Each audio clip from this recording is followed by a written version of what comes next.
E seguindo com o CBN Campinas, está ao vivo conosco o deputado federal Rodrigo Agostinho. Muito bom dia, deputado. Obrigado por atender o convite da CBN Campinas. Bom dia, é um prazer estar falando com vocês. Deputado, o senhor está à frente aí da coordenação da Frente Parlamentar Ambientalista. Está tendo muito trabalho, deputado? Sim, nós estamos com grandes desafios. Nós estamos num momento onde a legislação ambiental brasileira está sendo flexibilizada, então está muito difícil. O Brasil é o país hoje que mais destrói florestas no mundo. Nós derrubamos 1.500.000 hectares de florestas por ano. A taxa de desmatamento está em alta. A gente está com problemas de invasão de terras públicas, problema com garimpo, problema com extração ilegal de madeira. Então, os desafios do caso do Brasil são muito grandes nessa área ambiental. Deputado, nós temos aqui no estúdio uma TV e nós estamos neste momento acompanhando a Globo News. Tragédia lá em Petrópolis, 38 mortos, muitos desaparecidos, um temporal que devastou a cidade. Mas nós também tivemos essa situação aqui na região de Campinas, tivemos lá em Minas, né? O que acontece, deputado, com essa devastação, com a não preservação do meio ambiente? Infelizmente, situações como essa serão muito frequentes. Não é frequente, é muito frequente. Nós estamos vivendo um momento de profundas mudanças climáticas. Nós temos as mudanças climáticas globais, que envolvem um maior aquecimento do planeta, em decorrência da mudança da nossa atmosfera. A nossa atmosfera tem cada vez mais gás carbônico. Nos últimos 20 anos, dobrou a quantidade de gás carbônico da atmosfera. Isso faz com que o planeta retenha mais calor. Os períodos de seca são mais longos e os períodos de chuva são concentrados. Então, o que era para chover em 1 mês, 2 meses, chove em poucas horas. Então, infelizmente, esses alertas estavam sendo feitos há muito tempo e a humanidade, de certa forma, vem negligenciando esse tema. E a gente tem as mudanças climáticas regionais. As chuvas de grande parte do sul, sudeste e centro-oeste vêm da Amazônia. Com a derrubada da Amazônia, a Amazônia está cada vez mais seca. Esse fenômeno que é chamado de rios voadores não acontece. Nós perdemos esse ano, enfim, no final do ano passado, quase que 100% da safra agrícola do Rio Grande do Sul. O Rio Grande do Sul virou um grande deserto. Nós tivemos nos últimos anos secas intensas no Pantanal, no Sudeste.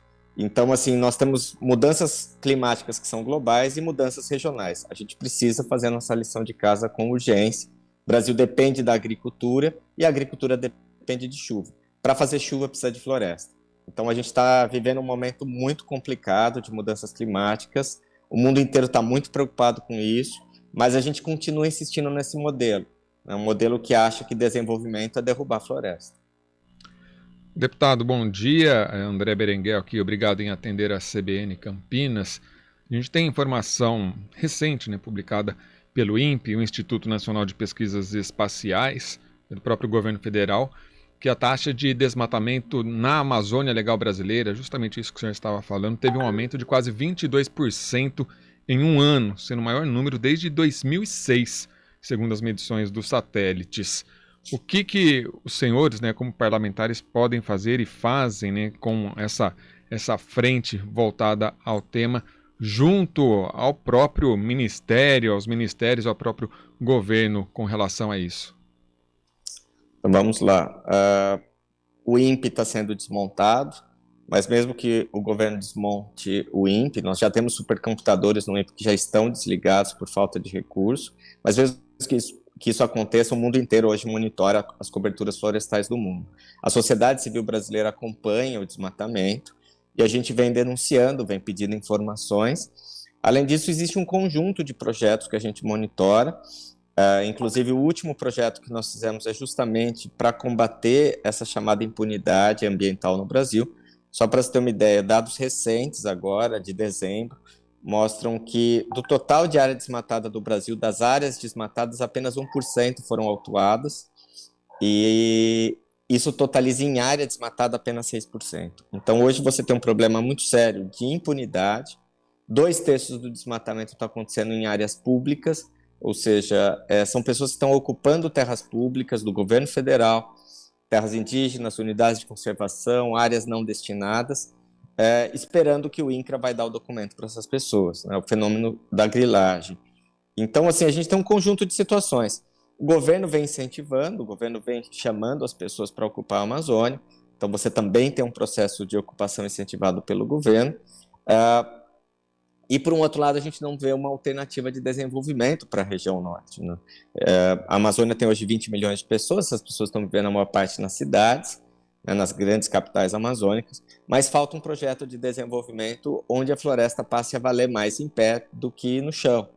Então, a gente está trabalhando também em projetos de bioeconomia, como a lei que foi aprovada recentemente do pagamento por serviços ambientais, o mercado de carbono, as concessões florestais, uma série de estratégias de desenvolvimento para a Amazônia. Mas a gente está vendo, ano após ano, essa mesma receita de desmatamento, de ocupação, de invasão de terra pública acontecer. Isso é muito triste.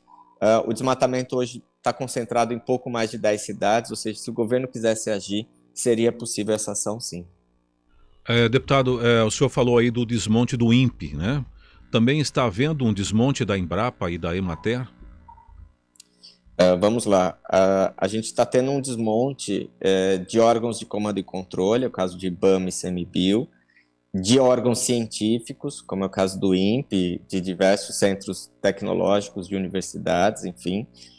Mas os órgãos, por incrível que pareça, mesmo órgãos que têm a ver com uma área que tem muito orçamento, que é a área da agricultura, também estão sendo desmontados. É o caso da Embrapa, Emater, enfim. E muitos órgãos estaduais também, né? Todos os anos os deputados estão recebendo aí visitas de pesquisadores da Embrapa pedindo dinheiro para os deputados, pedindo para colocar no orçamento. E isso é muito triste, porque o Brasil fez uma escolha de desenvolvimento pela agricultura, a agricultura é forte, que legal, enfim. Mas nós vamos ter que adaptar a nossa produção agrícola às mudanças climáticas. Vai ter que ter muita pesquisa, né? Nós vamos ter que fazer melhoramento genético dos nossos, daquilo que a gente produz, para que a gente possa produzir num país mais quente, mais seco. E é essencial esse trabalho da Embrapa e das Emater, enfim, dos órgãos estaduais de pesquisa e fomento. E isso, de fato, está sendo deixado de lado, né? Então, é um conjunto aí de desmontes, isso é muito ruim. A gente sabe que tem teto de gastos, ajuste fiscal, tem um monte de coisa, mas quando a gente para de investir em ciência e tecnologia, o Brasil inteiro sai perdendo. Agora, deputado, como conciliar o desenvolvimento do agronegócio, que passa, logicamente, pelo campo, né, e todas essas influências, como ter esse desenvolvimento nesse debate junto à parte econômica e parte ambientalista, onde sempre há esse conflito, né, de interesses, e como isso passa pela Câmara dos Deputados? Eu venho tentando fazer um trabalho de conciliação, de chamar o agro para o diálogo. Às vezes a gente consegue alguns consensos, não é fácil. O agro sabe que o Brasil pode dobrar sua produção agrícola sem precisar continuar desmatando. O agro tem esses dados, o agro na divulgação, o agro tem se mostrado contrário ao desmatamento, mas na prática muito pouca coisa tem sido feita. Só para vocês terem uma ideia, hoje nós já temos na Amazônia 59 milhões de hectares de pastagens, é o último número. Então hoje nós já temos 59 milhões de hectares de pasto na Amazônia, e metade desse pasto não tem sequer gado. É a área que foi desmatada, muito desmatamento ilegal, e a área está abandonada. Então, a gente não precisa continuar repetindo esse mesmo modelo. A mesma coisa a gente viu a semana passada com a votação da lei dos agrotóxicos. A tendência do mundo é do mercado consumidor querer produtos sem veneno, né? E a gente vem insistindo no modelo de 40 anos atrás, um modelo de agricultura baseado muito na utilização de novos venenos o tempo todo. Então, eu acho que a gente precisa olhar para frente, olhar para o futuro mostra para nós a necessidade de controlar as emissões, do Brasil fazer sua lição de casa, parar de derrubar a floresta, né, de saber conciliar a produção sustentável com a agricultura e com o meio ambiente, tudo junto. Deputado, em relação a essa produção de alimento orgânico, não falta mais apoio para a agricultura familiar? Falta, mas existem uma série de dificuldades. Essas dificuldades precisam ser reconhecidas. Nós temos 4,9 milhões de pequenos produtores. A maior parte da agricultura familiar produz comida. Muitos desses cinturões estão no entorno das grandes cidades brasileiras, no entorno de São Paulo, no entorno do Rio, no entorno de Belo Horizonte, enfim, são pessoas que produzem alimento. Agora, o pequeno produtor tem uma dificuldade enorme, né? Não consegue financiamento, não tem grandes extensões de terra para dar como garantia desses financiamentos, falta assistência técnica, falta orientação técnica para que ele possa produzir de uma forma mais saudável, mais limpa.